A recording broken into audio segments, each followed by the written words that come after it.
Another fight week, another main event, headlining the card. I mean, this is the way it is for you every time now, right? I mean, what's the feel? Another day, another opportunity to go out and show everybody I'm one of the best in the world. I know last one didn't necessarily agree with the result, a heartbreaking one. I mean, how do you move past that? I mean, is it difficult to kind of put that behind and just press forward? Yeah, I mean, really the thing that we want to stress, I mean, not to go back too far and just like sound like poor sport or anything like that. You know, we just want accountability for the judges, things like that. That's really it. You know, we have a bad day in the office, we pay for it. It's like mistakes happen. It's part of the game when everyone is a human error involved in everything. Just, you know, we want to see something in place with the commissions or something to hold some accountability to the judges that might have got it the wrong way. I think it's important for the sport to move forward. Yeah, I know you say you don't want to hash it, but I'm curious too because I tend to agree with that as well. But have you heard like a perfect solution of like what you think is this is the thing that'll fix it? Only thing that I heard that like really makes sense is to me, where it seems like a no-brainer, is if one guy out of the three or girl, whoever, you know, sees something different than the other two. All right, well, what did you see? You know, like just as simple as that. You know, if you're the one rogue judge that went the other way, now, all right, there's a bunch of those instances where you're going against two judges. What are you seeing all the time? You know, like that's I guess mainly the biggest thing.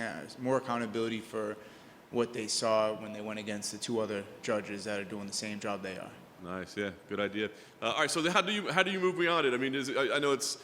I guess loss is just part of the sport, but do you just like put it in behind, or do you like take lessons? What do you do? Yeah, I mean, it's not my first loss, so you know, it's the first time I felt like I lost, though, that I thought I won.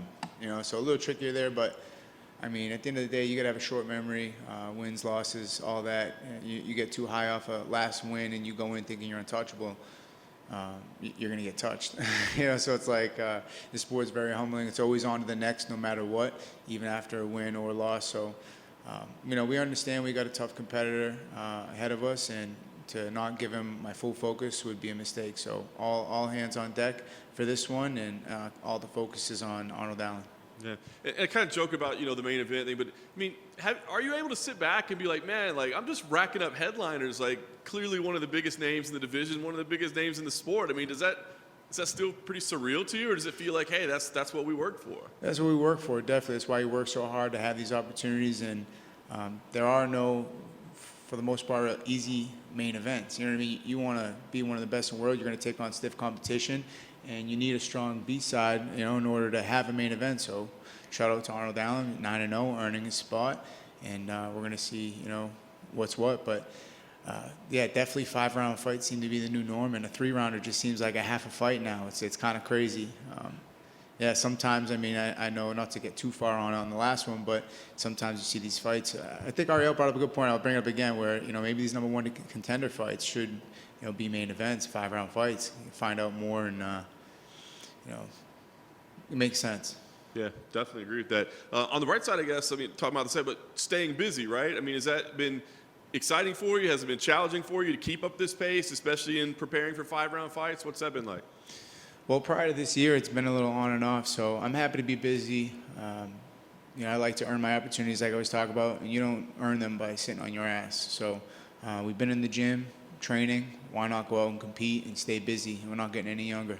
Yeah. Fresh name, I guess, kind of at least towards the top of the division with Arnold Allen. I mean, how long had you been kind of tracking him and seeing him as a guy that, you know, maybe I'll be facing down the road? I mean, 90% of my focus, if not more, is just on myself, improving my strengths and weaknesses, you know, and just becoming a well-rounded, more complete fighter every time I step in there. And that's always the goal, no matter who we're going against. And then obviously there's things he does well we pay attention to, things like that. But I more so, I have my coaches kind of dialed in on all that stuff. I just try to focus on myself and be the best version of myself every practice and every time I step in the octagon.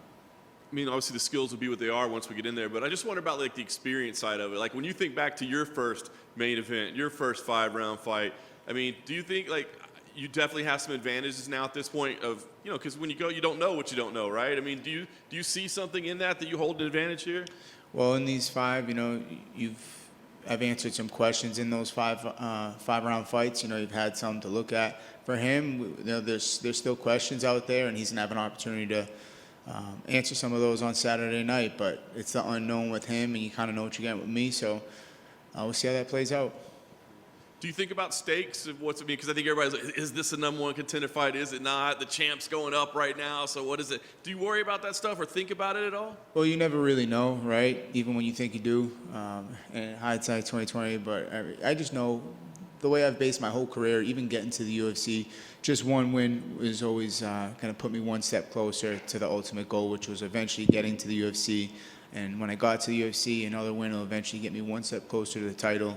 And that's just kind of what I go through. So as far as focusing on what's after this and what's next, I can't control that the most. All I can control is how well I perform on Saturday night. And if I do that well enough, then it's only going to put me that much closer to the belt. Last thing for me, I mean, obviously your striking, your durability, it's all been very well proven. He had a really explosive performance last time out, but, you know, kind of went the distance a lot before that. So I guess when you see this, like, what are you expecting? When you see your styles come together, like, is this going to be an explosive fight, or is this one that you got to be ready to grind for 25? I feel like every time you step in there, you got to be ready to grind for 25. And if you have a chance to get out of there quick, all the better. But we're always prepared for a 5-round grueling fight, and that's no different this Saturday night. Hopefully, you know, it's always better when you get out of there early, but we're prepared for whatever it takes. When you said you didn't really particularly prepare for him, you're always focusing on yourself. Has it always been like that for you? And in that sense, where camps were always about just working on bettering your skills, because I could see where that makes a lot of sense. Because short-term fights pop up, you know, if you're working too hard on one particular fighter, you might be throwing yourself back. But has it always been that way for you? Yeah, for sure, and that's the mindset. Like Rob, in the early part of his career, I don't know if he's like really ever fought any of the guys he was originally scheduled to fight. So you can kind of get lost up in that. But obviously, you want to know the opponent you're going against. You want to do your research. But at the end of the day, I think you know, if you spend more of your focus on yourself and just improving your weaknesses and getting better with your strengths, I just think it pays out more in the long term, and becoming more of a well-completed fighter is just gonna work out in the long term for you. Yeah, so that's most of my focus day in, day out, is just becoming a better martial artist, complete fighter. So does that process, is that sort of even a weekly thing in training, or is it you just go back to the last fight or two, or are you basing every week, you look to see how you felt that week, you and your coaches look and you say, we need to focus on this, you know, I'm not feeling good at this. I mean, what does that sort of look like when you're really dialing it down, especially preparing for a fight? Yeah, it's both. You know, in camp is going to be a lot of focus kind of around what the opponent's going to do. Don't get me wrong. Like, I know it sounds kind of awkward, but we're gonna stay within the game plan of you know, things he does well and things we're looking to do. And with that, it's like there might be spin-offs or questions off that, and then ideally, then there's just basic training where, you know, I'm trying to make improvements in between the fights, and that's not going to slow down just because I got a certain person that likes to fight a certain way. We're just trying to, you know, fill all the buckets and not put the emphasis too much on the opponent, although we are, you know, well aware of the things they bring to the table. You know, it's interesting. We saw him in here today, and then we see you come in, and you clearly look like the bigger guy. I mean, do you feel like you're going to be the stronger guy in there? And do you think that he's maybe going to have issues dealing with your size and strength? I'm not sure, honestly. I haven't stepped across from him like that or anything. And, I mean, muscles are cool, but they don't really win fights a ton of times. So I don't put too much emphasis on that. But, yeah, we'll see how it goes, man. You have all these grand plans for how things are going to work out, and then you go in there and it goes a whole nother way than you thought, you know. So we're just prepared for everything, anything. And but yeah, I mean, clearly he's 9-0 in the UFC. He's done something right, obviously, to get this opportunity, and I'm sure he's looking to capitalize. But so are we, and that's going to make for a hell of a main event come Saturday. When you come in and you have a guy that's across that has like a 9-0, would that be extra special to take that 0 away? And is that something that you even think about, you know? Or is it just like, you know, he's going to lose eventually? I mean, it's not like you try harder to take that first one for him. Well, I mean, it's not like I'm not trying to take his, you know, it's not, that's not my emphasis, you know, but he's also not the first undefeated fighter that I've come across looking to, you know, stake their claim. When you're en route to the title, you know, there aren't easy fights, and I'm well aware of that. And Yeah, I understand he's got a skill set that has, put him in a good position to get the job done. But I just feel like, when you get to that top 5, it's going to take doubling down on everything that got you there, and it's just a whole nother game. And I plan to, apply that on Saturday, just kind of different levels, man. I just got to go out and perform like I know I can, and that's where the pressure lies. Best of luck on Saturday. Thank you.